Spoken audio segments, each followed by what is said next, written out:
Hey there, bibliophiles and those raising bibliophiles. Thank you for joining me today. I know how difficult it can be to find quality books for your children to read at the library, at the local bookstore, and when you're online shopping. I hope to make that aspect of your life just a little bit easier with quality book reviews from a fellow mama. Today's book review is Book 4, Tears of a Dragon by Bryan Davis. So Tears of a Dragon by Bryan Davis is book 4 in the Dragons in Our Midst series. This final installment is the epic battle that has been building, picking up from book 3.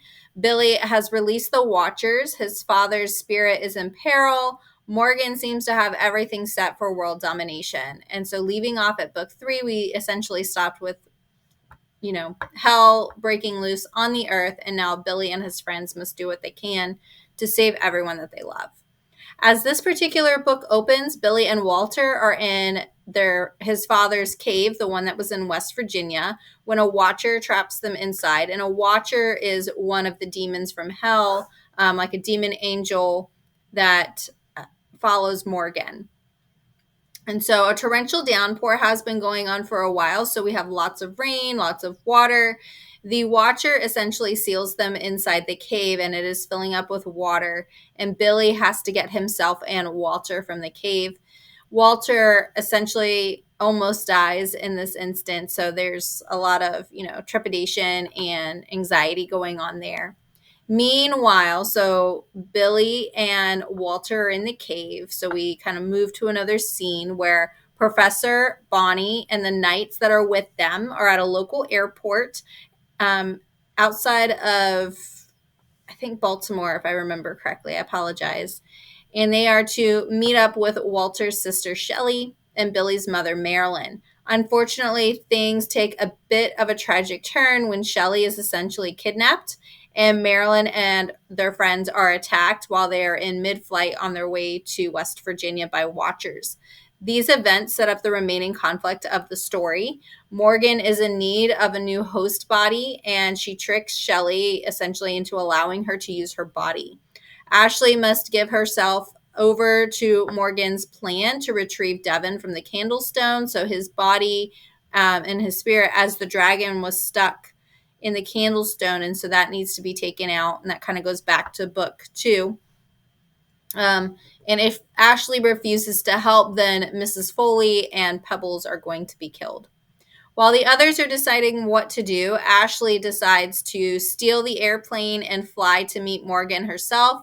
Unbeknownst to her, Walter stows away. Billy and Bonnie, while that all takes place, they are still sort of in the group in West Virginia, and they're trying to decide what they're going to do. The two of them enter what's known as the Dragon's Rest, and their goal there is essentially to rescue Billy's father's soul from that place. And so this is where all dead dragons are being held, because they don't have the ability to have redemption because they are dragons. They're not humans.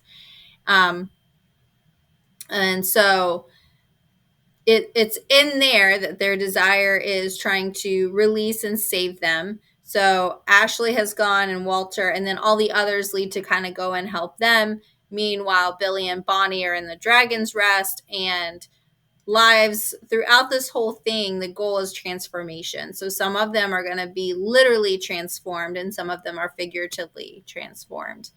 So you'll have to go to my review to get some specific details going along in the book. Again, we're dealing with demons. We're dealing with possession, body possession by the demons of humans.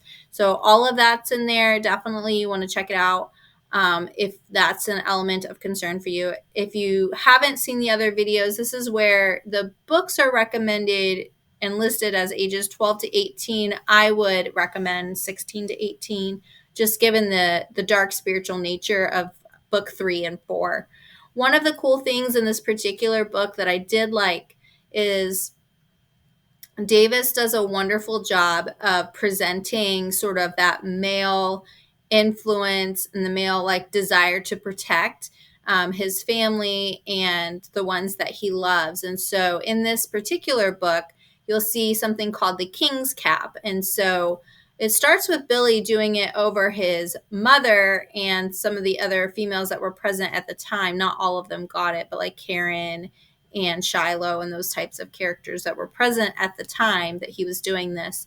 And it essentially made them invisible to demons and puts a protection upon them. And later you see Mr. Foley, when Shelley is being possessed by Morgan, that he claims her back and he denies her vow that she had given initially to Morgan. And so he steps in and basically, breaks the vow that he has authority to do because he is the father of his daughter and to take care of her. So those are like some really cool, like, if you've read a lot of scripture, you can see a lot of those connections in there. But my review will give you a lot more detail into some of those things. There are a lot of sweet moments in this book and experiences that they go through.